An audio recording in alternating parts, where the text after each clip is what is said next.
आता एक दुःखद बातमी आहे। ज्येष्ठ सामाजिक कार्यकर्ते बाबा आढाव यांचं निधन झालंय। बाबा आढाव यांनी वयाच्या 95व्या वर्षी अखेरचा श्वास घेतलाय। 13 दिवसांपासून बाबा आढाव यांच्यावर उपचार सुरू होते। समाजवादी चळवळीतले आणि समाजवादी पार्श्वभूमीचे एक विचारवंत बाबा आढाव हे आज आपल्यातून कायमचे निघून गेलेले आहेत। वयाच्या 95व्या वर्षी त्यांनी अखेरचा श्वास घेतलाय। कामगारांचे अनेक लढे देखील त्यांनी उभारले आहेत। महाराष्ट्राच्या प्रबोधन परंपरेतलं एक महत्त्वाचं नाव आहे, पुरोगामी चळवळीतलं एक महत्त्वाचं नाव आहे बाबा आढाव। आणि या विषयक वारंवार त्यांनी आपल्या परखड भूमिका सुद्धा घेतलेल्या आहेत आणि राजकारण्यांना सुद्धा ते महाराष्ट्राच्या सामाजिक पार्श्वभूमी विरोधात कोणी काय वक्तव्य केलं असेल तर परखडपणे आपलं मत बाबा आढाव कायम मांडायचे आणि वडीलधारक व्यक्तिमत्व म्हणून राजकारणी सुद्धा त्यांच्यासमोर कायम नतमस्तक असायचे आणि वडिलकीच्या नात्यानं त्यांचा सल्ला सुद्धा ऐकायचे। एक मोठं नाव महाराष्ट्राच्या समाजकारणामधलं ते म्हणजे बाबा आढाव यांचं निधन झालंय। वयाच्या 95व्या वर्षी त्यांनी अखेरचा श्वास घेतलाय।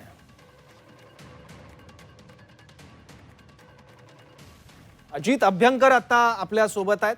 अजित अभ्यंकर, बाबा आढाव यांच्या जाण्यानं किती मोठी हानी झाली आहे महाराष्ट्राच्या समाजकारणाची आणि प्रबोधन परंपरेची आणि कामगार चळवळीची सुद्धा?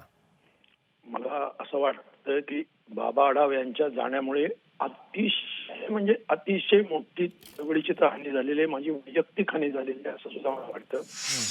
कारण बाबा आढाव हे असं व्यक्तित्व होतं की एका बाजूला समाजवादी विचार आणि दुसऱ्या बाजूला अगदी तळागाळापर्यंत सतत ग्राउंड रियालिटी मध्ये राहून काम करणारे नेते अतिशय कमी असतात। तसे ते मी त्यांच्याबरोबर तुरुंगामध्ये राहिलेलो आहे, तुरुंगामध्ये त्यांच्याबरोबर आम्ही काही व्यतीत केलेलं आहे आणि त्यांचं तुरुंगातलं वर्तन असेल किंवा बाहेरचं चळवळ असेल अक्षरशः 100% पारदर्शक आणि 100% कामगारांची जनतेची एक जाणीव उंचावणारा, राजकीय जाणीव निर्माण करणारा असा नेता आणि त्याच बाजूला नवीन काहीतरी जाणार नैतिक धारणा चळवळीची जी आवश्यक असते ती चळवळीमध्ये निर्माण करणारा नेता आज महाराष्ट्रामध्ये खरोखरच त्यांच्या योग्यतेचा खरोखरच कोणी नाही ही फार मोठी पातळी आहे आणि व्यवस्थेला सुद्धा शरण आणणारा आणि अत्यंत शांतता आणि मार्गाने असा नेता खरोखर अतुलनीय आहे। त्यांनी एक पानवटा असेल, हमाल असेल किंवा अंगमेहती असतील, त्यांच्या चळवळी ज्या पद्धतीने उभ्या केल्या आणीबाणी विरोधी याच्यात तर होतेच म्हणजे आणि नंतर सुद्धा धर्मांधता आणि संघ परिवाराची सगळी हुकुमशाही त्याच्या विरोधामध्ये होती। त्याच कंपनीत काल परवापर्यंत मागपर्यंत त्या वर्षीपर्यंत उभे राहिलेले आहेत। अतुलनीय नेता याचा दुसरा शब्द नाही, अतिशय मोठी हानी आहे। ठीक आहे अजित अभ्यंकरजी, धन्यवाद आपण आपल्या भावना व्यक्त केल्यात त्यासाठी। तर ज्येष्ठ समाजसेवक बाबा आढाव यांचं निधन झालंय। श्रमिक चळवळीचे आधारस्तंभ म्हणून त्यांना महाराष्ट्रात ओळखलं जायचं। ते फक्त ज्येष्ठ समाजसेवक नव्हते तर सत्यशोधक विचारांचा वारसा त्यांनी आपल्या वर्तनातून, आपल्या वक्तव्यातून, आपल्या लिखाणातून आणि आपल्या वक्तृत्वातून देखील जपलेला होता।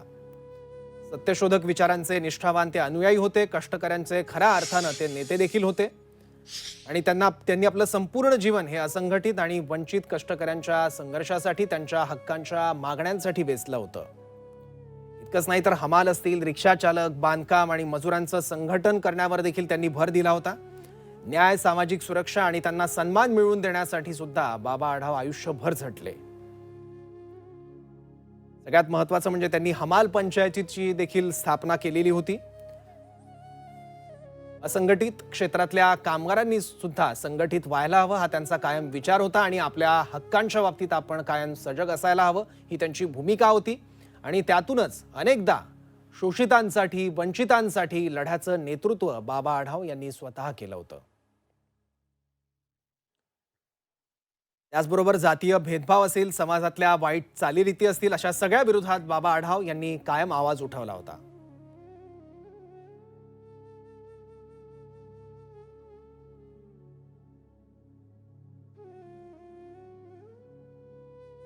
श्रमजीवींच्या हक्कांसाठी सक्रियपणे बाबा आढाव यांनी शेवटपर्यंत आवाज उठवला आणि शेवटचं त्यांनी आत्मक्लेश आंदोलन केलं होतं ईव्हीएम बद्दल आणि तेव्हा अजित पवार सुद्धा त्यांची मनधरणी करण्यासाठी पुण्यात गेलेले होते। अजित पवार आणि बाबा आढाव यांच्यात देखील चर्चा झाली होती आणि त्यानंतर बाबा आढाव यांनी आत्मक्लेश आंदोलन मागे घेतलं होतं। असा शेवटपर्यंत संघर्षरत असलेला बाबा आढाव आज आपल्यातून गेलेले आहेत. वयाच्या 96व्या वर्षी त्यांनी अखेरचा श्वास घेतलाय.